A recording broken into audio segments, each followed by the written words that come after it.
Ho fampiroboroboana ny sehatra ara-toekarena indrindra ny sehatry ny fandraharana dia nantanteraka sy ny mpiara-miasa ny federasion'ny antenimeran'ny varotra sy ny indostria niaraka tamin'ny banky BNI.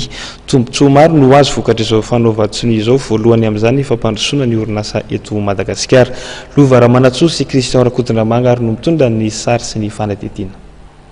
Ho fampiroboroboana ny sehatra ara-toekarena indrindra ny sehatry ny fandraharana dia nanantanteraka sy ny mpiara-miasa ny federasion'ny antenimeran'ny varotra sy ny indostria eto Madagasikara na ny CCIFM niaraka tamin'ny banky BNI Madagasikara.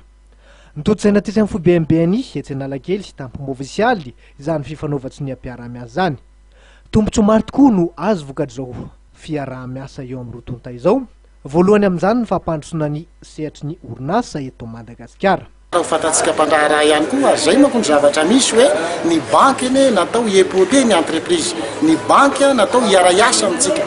Atria zavatra hita manko any amin'ny faritra dia tena hoe reny hoe zany banky zany atahorana sarotra mahazo financement ary zay indrindra na isina an'izao mba tena hoe isokafana mihitsy amin'ny sehatra tsy miankina indrindra. Izao fanarahana zao zany natao indrindra satria ny fédération de chambre de commerce dia manana réseau na 24 chambre de commerce manerana nosy ary reo indrindra amin'ny resaka développement économique de proximité mba tena hivelatra zany any amin'ny faritra fa tsy hipetraka aty amin'ny renivohitra ihany. Ary hojerena amin'izany hoe ahoana ny fomba hanampina ny chambre de commerce na ny ressortissants amin'ny resaka formation, amin'ny resaka renforcement de capacité ary ihany koa contribution financière. Samy resy lahatra na ny BNI na ny CCIFM fa ny fampiroboroboana ny orinasa sy ny fampandrosoana ny sehatra ara-toekarena no antoky ny fahombiazan'ny firenena iray.